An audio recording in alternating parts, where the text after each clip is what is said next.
Good evening and welcome back to another episode of The Longing, where today we're going to be continuing to read the Iliad by Homer. So, let's get going.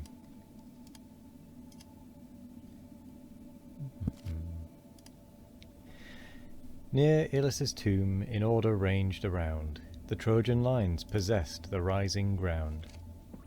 There wise Polydamas and Hector stood, Cneus' honour as a guardian god, bold Polybus,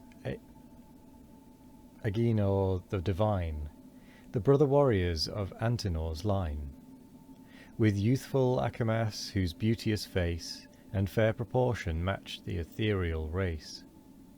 Great Hector, covered with his spacious shield, plies all the troops and orders all the field. As the red star now shows his sanguine fires through the dark clouds, and now in night retires, thus through the ranks appeared the godlike man, plunged in the rear or blazing in the van, while streamy sparkles, restless as he flies, flash from his arms as lightning from the skies, as sweating reapers in some wealthy field, ranged in two bands, their crooked weapons yield, bear down the furrows till their labours meet, thick fall the heapy harvests at their feet. So Greece and Troy the field of war divide, and falling ranks are stowed on every side. None stoop to thought to base inglorious flight, 221, but horse to horse and man to man they fight. Not rabid wolves more fierce contest their prey, each wounds, each bleeds, but none resign the day. Discord with joy the scene of death descries, and drinks large slaughter at her sanguine eyes. Discord alone of all the immortal train swells the red horrors of this direful plain. The gods in peace their golden mansions fill, ranged in bright order on the Olympian hill. But general murmurs told their griefs above, and each accused the partial will of Jove. Meanwhile, apart superior and alone, the eternal monarch on his awful throne, wrapped in the blaze of boundless glory sate, and fixed fulfilled the just decrees of fate. On earth he turned his all-considering eyes, and marked the spot where Ilion's towers arise. The sea with ships, the fields with armies spread, the victor's rage, excuse me, the dying and the dead. Thus, while the morning beams increasing bright, o'er heaven's pure azure spread the glowing light. Commutual death the fate of war confounds, each adverse battle-gored with equal wounds. But now, what time in some sequestered vale, the weary woodman spreads his sparing meal, when his tired arms refuse the axe to rear, and claim a respite from the sylvan war. But not till half the prostrate forests lay, stretched in long ruin and exposed to day. Then, nor till then, the Greeks' impulsive might pierced the black phalanx and let in the light. Great Agamemnon then the slaughter led, and slew Baenor at his people's head, whose squire Oileus with a sudden spring leaped from the chariot to revenge his king. But in his front he felt the fatal wound, which pierced his brain and stretched him on the ground. Atrides spoiled and left them on the plain. Vain was their youth, their glittering armour vain. Now soiled with dust and naked to the sky, their snowy limbs and beauteous bodies lie. Two sons of Priam next to battle move, the product one of marriage, one of love. 222. In the same car the brother warriors ride, this took the charge to combat, that to guide. Far other task than when they want to keep on Ida's tops their father's fleecy sheep. These on the mountains once Achilles found, and captive led with pliant osiers bound. then to their sire for ample sums restored, but now to perish by Atrides' sword.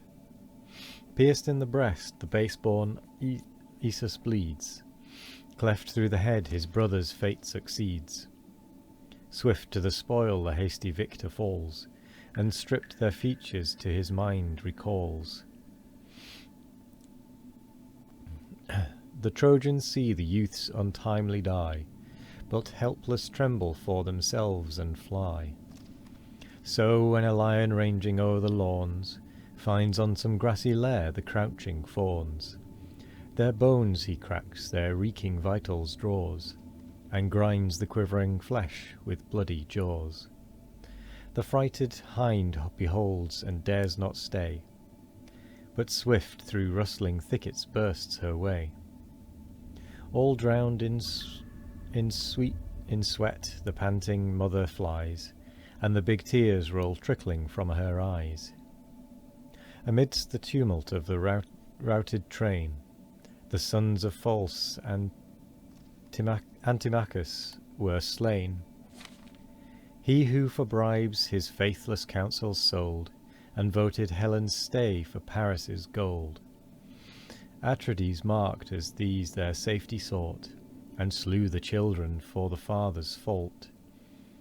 Their headstrong horse unable to restrain, they took with fear, and dropped the silken rein. Then in the chariot on their knees they fall, and thus with lifted hands for mercy call.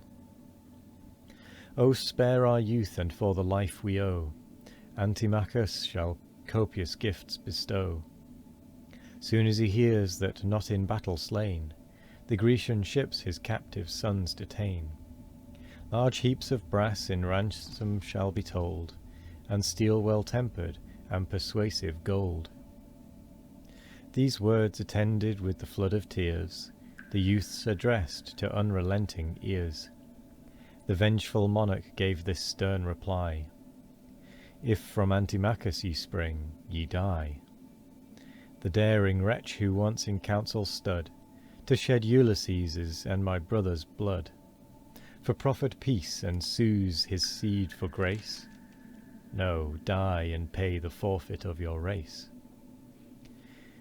This said, Pisander from the car he cast, and pierced his breast supine, he breathed his last. His brother leaped to earth, but as he lay, the trenchant falchion lopped his hands away. His severed head was tossed among the throng, and rolling drew a bloody train along.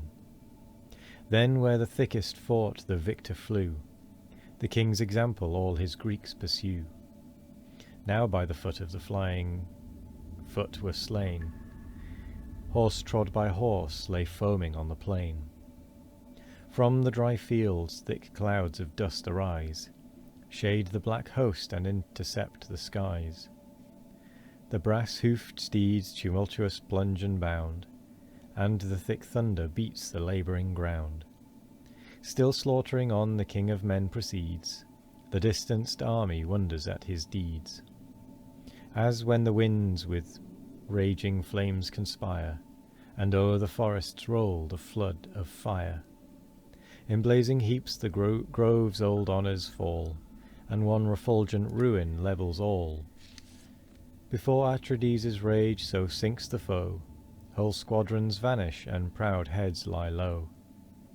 The steeds fly trembling from his waving sword, and many a car now lighted of its lord. Wide o'er the field with guideless fury rolls, breaking their ranks and crushing out their souls. While his keen falchion drinks the warriors' lives, more grateful now to vultures than their wives. Perhaps great Hector then had found his fate, but Jove and destiny prolonged his date. Safe from the darts, the care of heaven he stood, amidst alarms and death and dust and blood.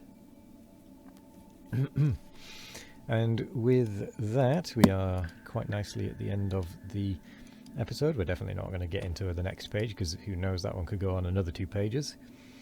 So I will say my usual thank you very much for joining me today.